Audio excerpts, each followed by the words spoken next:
Que se passe-t-il quand on est sur scène, quand on joue, quand on s'y prépare, quand on en rêve, quand un grand désir vous y mène? Bonjour Nicolas Bouchot. Bonjour. La scène vous manque en ce moment?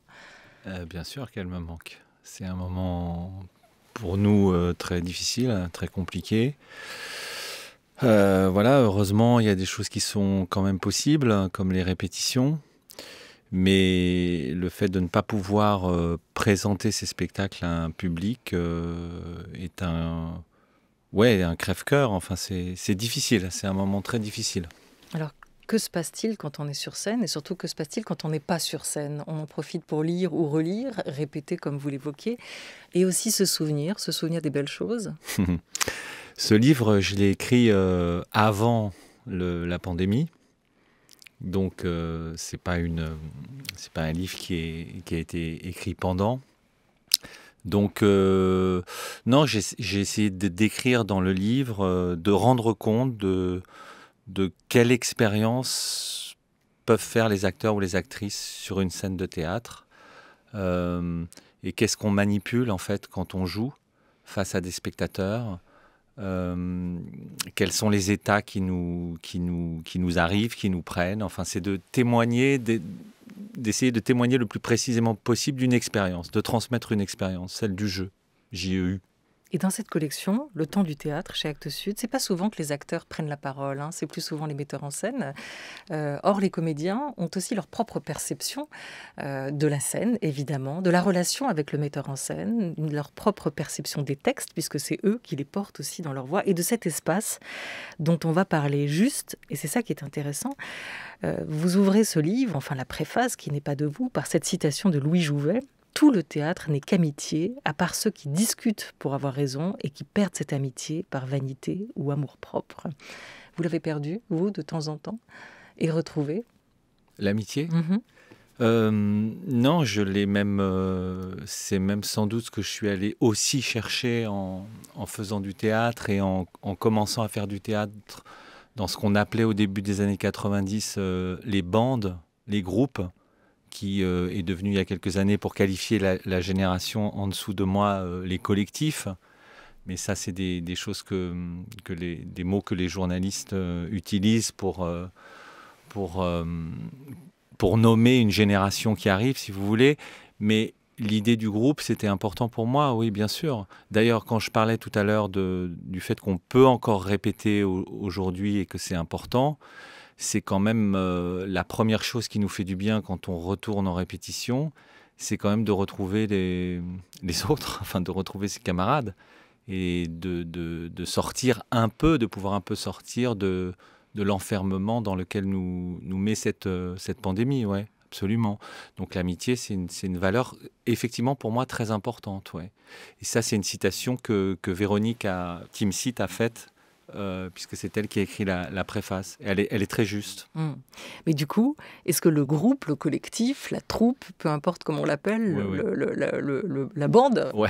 hein, aussi, c'est aussi ça ou eux qui peuvent ou qui vous ont préservé de toute vanité, qui ont aussi dégonflé les égos. C'est eux qui sont aussi des remparts à cet amour-propre qui peut aussi dévorer le comédien, qui expose son corps, qui expose sa personnalité au public. Absolument, qui s'expose tous les soirs, et c'est un drôle de truc que de s'exposer tous les soirs quand on s'y arrête un peu et quand on y pense. Je me souviens, il y a des soirs où je me dis, mais qu'est-ce que je vais faire sur une scène face à des gens? C'est un truc quand même un peu particulier.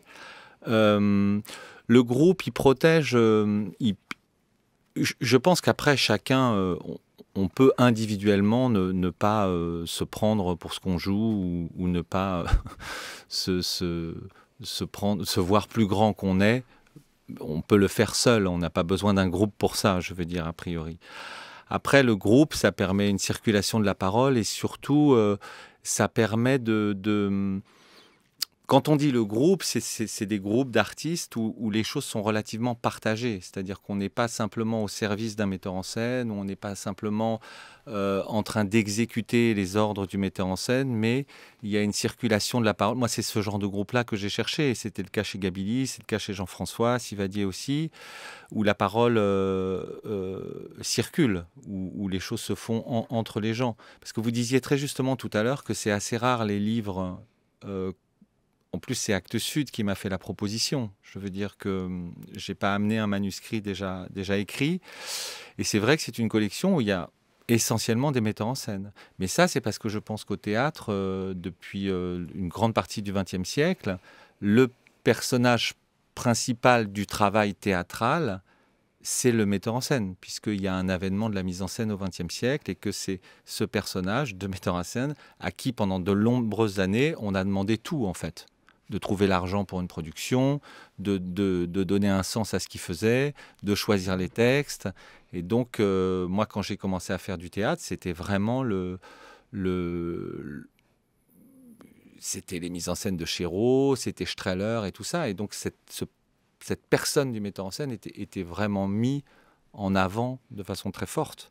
Et c'est vrai que les acteurs, les actrices avaient moins la parole. Oui, d'autant qu'ils sont dirigés par les metteurs en scène. Alors le metteur en scène, c'est le personnage de l'ombre, mais c'est aussi, en tout cas, c'est comme ça qu'il est perçu dans l'imaginaire, un peu le marionnettiste, celui qui dirige, celui qui met en scène et celui aussi qui fait danser tout ce petit monde sur cet espace si particulier qu'est la scène, sorte de petite société miniature, sorte de pays imaginaire peut-être aussi. Vous évoquiez déjà 2 noms de metteurs en scène qui ont beaucoup compté pour vous, Didier Georges, Gabili, et vous racontez que lui, Gabili, il vous a vraiment appris l'ouverture. D'ailleurs, c'est le premier chapitre du livre, c'est ouvre-toi, rends-toi disponible aux autres, tandis que Jean-François Sivadier, peut-être, vous aurez aussi raconté comment appréhender l'espace. On écoute Jean-François Sivadier l'an passé. La finalité du plateau, quand on fait du théâtre avec des acteurs, c'est que l'espace que vont ouvrir les acteurs dans la tête des spectateurs, l'imagination, l'espace énorme qui vaut tous les décors du monde, cet espace-là est infini. Moi, il m'est arrivé d'aller voir des spectacles il y a très longtemps et je me souviens des acteurs, je me rappelle à peine du décor, mais je me souviens que l'espace qu'a ouvert devant moi tel ou tel acteur, même il y a 20 ans, me fait encore rêver. Parlez-nous de cet espace. Comment vous avez-vous appris à le domestiquer, à le maîtriser ?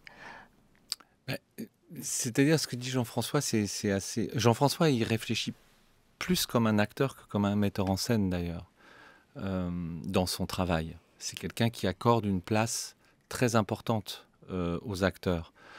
Vous disiez tout à l'heure que le metteur en scène est celui qui dirige les acteurs, etc. Oui, c'est vrai, c'est la définition. Mais je vais me faire un peu l'avocat du diable. Combien de spectacles ont été sauvés par des très bons acteurs et des metteurs en scène moyens, par exemple? Ça, on en parle moins. Mais je veux dire que quand Jean-François parle des acteurs, il donne une place centrale aux acteurs. Et il dit cette chose qui est très simple, au fond, que dit Bergman aussi, c'est dans Fanny et Alexandre, c'est très beau. Il dit le théâtre, c'est très simple. Un acteur arrive avec une chaise, il présente la chaise et il nous dit, il le fait dans le film avec les enfants. C'est un des personnages qui fait une représentation pour les enfants dans la chambre. Et il prend une chaise, toute pourrie, et il dit, regardez, c'est incroyable, cette chaise, tous les rois se sont assis dessus, c'est une chaise qui vaut extrêmement cher, etc. C'est une chaise extraordinaire. Et juste en le disant, nous, on fait un pacte avec lui, un pacte silencieux, en disant, d'accord, on va te croire, tu nous dis que cette chaise est merveilleuse, cette chaise est merveilleuse. Voilà. Donc, par exemple, ce rapport à l'espace, il commence là, quand on joue. C'est-à-dire qu'on sait qu'en arrivant dans un espace, même s'il est assez dépouillé, même s'il n'est pas signifiant, même si les choses ne sont pas représentées, on sait qu'avec la parole, qu'avec le jeu, on peut faire rêver les gens, emmener les gens dans des mondes totalement incroyables, avec très peu de choses. Et ce très peu de choses, ça commence par une actrice ou un acteur qui rentre sur une scène, avec rien, même sans décor, rien. Ça, c'est une chose qu'on fait beaucoup, par exemple, dans le travail qui est si difficile, mais tellement beau du clown. On fait des improvisations extrêmement difficiles, très simples, Tu entres, tu sors. Mais entre l'entrée et la sortie, il faut qu'il se passe quelque chose. Oui, mais quoi? On ne sait pas, c'est l'improvisation. Et donc, moi j'ai vu des improvisations extraordinaires où quelqu'un rentre et puis il commence à jouer avec une toute petite chose et tout d'un coup, quelque chose apparaît, quelque chose se passe, de la présence même de la personne qui est rentrée. Donc, ça commence comme ça en fait. Un acteur, une actrice entre, voilà, qu'est-ce qui se passe? Est-ce qu'il se passe quelque chose ou pas? Après, c'est ce qu'on appelle la présence. C'est pour ça que je dis dans le livre, jouer, c'est d'une certaine façon, ça pourrait être d'inventer du temps sur un plateau. C'est-à-dire un temps à moi, mais qui est partageable avec le temps d'un autre, le partenaire ou le spectateur. Mais c'est inventer du temps. C'est ce moment dont je parle dans le titre, Sauver le moment. C'est ce temps qui pousse à l'intérieur du temps chronologique.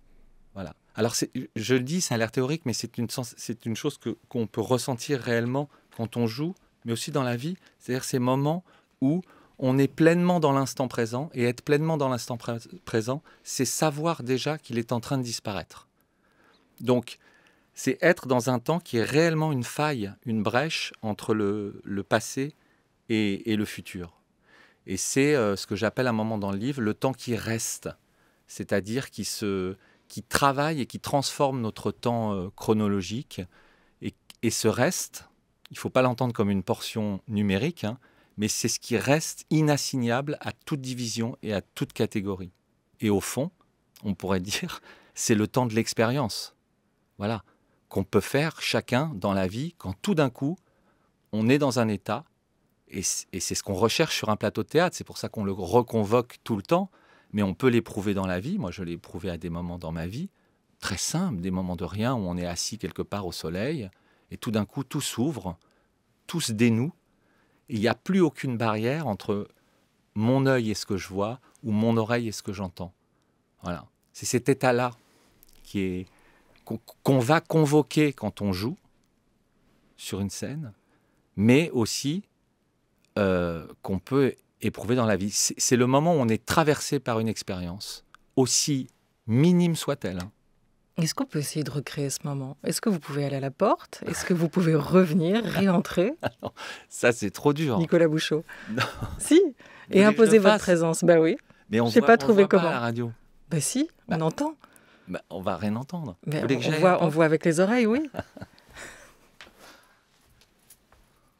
Remarque, c'est bien, on répète comme ça.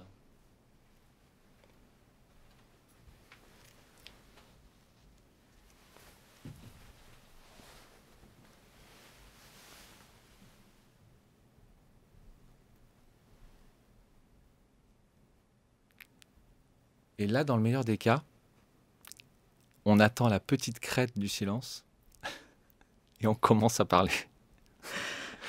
Et c'est ce moment, juste avant qu'on commence à parler, cette façon d'attendre la crête du silence qui, parfois, est un moment où on sent la vie réellement qui s'écoule. Et là, vous avez sauvé le moment. Je sais pas. Jouer, être acteur, quelle est l'essence de ce métier? Vous placez le temps, comme vous venez de le raconter, au cœur de sa définition. Pourquoi? Parce que le théâtre serait un art du temps, et ça, on essaye de comprendre à quel moment ça s'immisce, un peu partout, de la répétition au jeu, de l'avant à l'après. C'est ce que raconte bien aussi votre camarade Didier Georges Gabili. C'est une manière très particulière de travailler, sa façon à lui, un sens aigu du collectif et du théâtre public. Il est mort en 96. Il était le directeur du groupe Chang. On écoute. Pour moi, il ne peut pas y avoir de théâtre sans les mots. Et je crois que j'ai essayé de faire le travail avec les acteurs, parce que ça comptait beaucoup, puisque c'était un processus de travail particulier qui faisait que j'essayais de prendre ce risque d'écrire juste avant les répétitions. Ce qui, pour un écrivain, est vachement compliqué. J'écris pas du tout avec on fait des improvisations et je suis l'écrivain public, pas du tout. J'ai toujours écrit avant. Simplement, dans ce temps-là, au fur et à mesure, évidemment, le travail sur le plateau venait. On se disait, là, ça c'est bien, ça c'est pas bien. Enfin, il y a ces choses-là qui existent. Et puis bon, l'écrivain se remettait un petit peu au boulot. Mais ça a été absolument passionnant. Je le dis maintenant, je n'ai pas toujours été sûr que c'était passionnant, enfin, ou que c'était facile. On a l'impression de faire un théâtre difficile. Je crois que c'est pas vrai. Je crois qu'on fait le théâtre du temps. Mais par exemple, tant qu'à faire un théâtre difficile, alors autant aller voir les gens, autant aller voir les gens dans les classes, autant aller voir les gens discuter, si c'est encore possible, dans des lieux de travail, inviter des gens à des répétitions, faire ce travail qui, pour moi, est cette partie très noble du théâtre public et qu'on n'a pas le droit d'abandonner comme ça, là aussi au merchandising, à la promotion extérieure, et que c'est pour moi très très important, oui.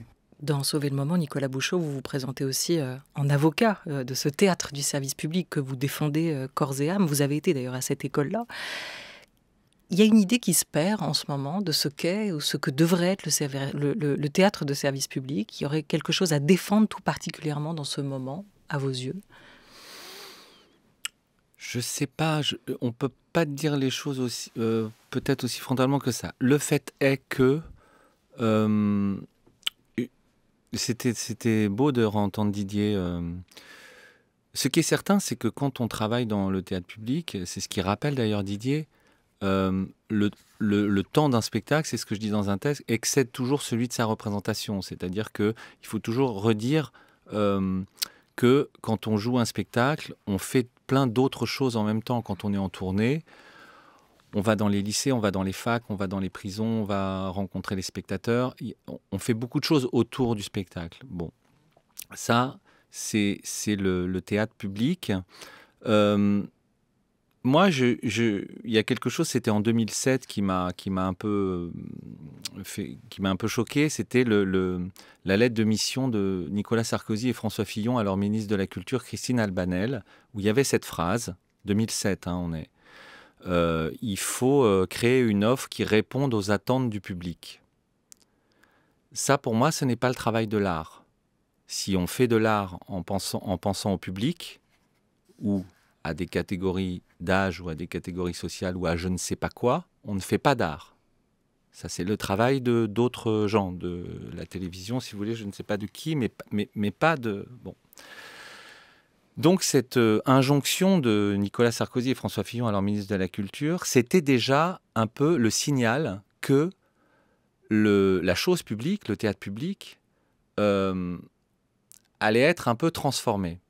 Et le fait est que depuis ce moment-là, on demande par exemple beaucoup au théâtre depuis quelques années de trouver du mécénat, de trouver des investisseurs privés, etc. On n'est pas encore complètement attaqué par ça. Et on a en France, il faut le redire, un théâtre subventionné avec beaucoup de salles partout en France, des scènes nationales, des centres dramatiques, etc. Donc quelque chose reste quand même formidable en France. On a réussi, avec ces dernières années, à garder le régime de l'intermittence. On a quand même réussi certaines choses. Donc tout n'est pas... Mais il y a toujours ce danger qu'effectivement, le politique oublie ou ne... Moi, c'est un peu le sentiment que j'ai, parce que quand même, les ministres de la Culture, ils restent 2 ans. Depuis plusieurs années, ils sont 2 ans au ministère, et puis après, c'est terminé. Il y a quand même quelle politique culturelle on veut, quoi. Et cette question, je trouve que depuis 2007, en tout cas, elle se repose régulièrement à tous les gouvernements successifs. Alors, est-ce que finalement, le front culturel, comme on disait à une certaine époque, dont on pensait qu'il faudrait l'amener dans des régions un peu comme ça, reculées, où il faudrait amener de la culture. Mais moi, je pense qu'aujourd'hui, le front culturel, il est absolument partout. Et il est aussi dans le 7e et le 5e arrondissement. C'est-à-dire qu'on voit bien comment le politique, globalement, n'a plus beaucoup de désir de culture ou presque de connaissance de ça. C'est-à-dire, il a fallu rappeler au président de la République Emmanuel Macron au mois de mars, après 2 discours à partir du moment où la pandémie est arrivée, qu'il y avait un truc qui s'appelait la culture et que peut-être c'était bien d'en parler. Il a fallu une tribune d'artistes signée par beaucoup d'autres artistes pour qu'ils se décident à faire quelque chose. Donc, bon, c'est quand même... Voilà, alors en même temps, quand même, le point positif de cette période, c'est que ce régime des intermittents a aussi permis de protéger bon nombre de professions dans cette période, en tout cas au moment du premier confinement, qu'il a été maintenu. C'est quand même une particularité française. On l'a demandé. On l'a demandé.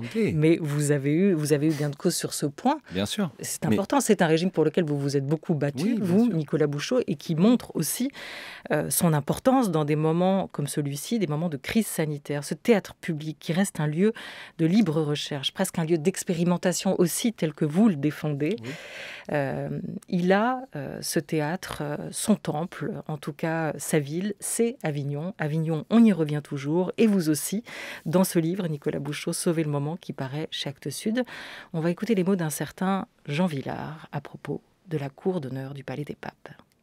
Cette cour, pour des gars qui ont travaillé, qui ont appris leur métier dans des salles très fermées, de Paris bien sûr, et tout d'un coup se trouver sur ces espèces de grands podiums, non pas face aux étoiles, comme disent certains littéraires, mais simplement en plein air, et face à la pierre, face à cette grande assistance, a provoqué des interprétations de notre style que ce que, par ailleurs, ces mêmes artistes ont pu faire à Paris ou ailleurs.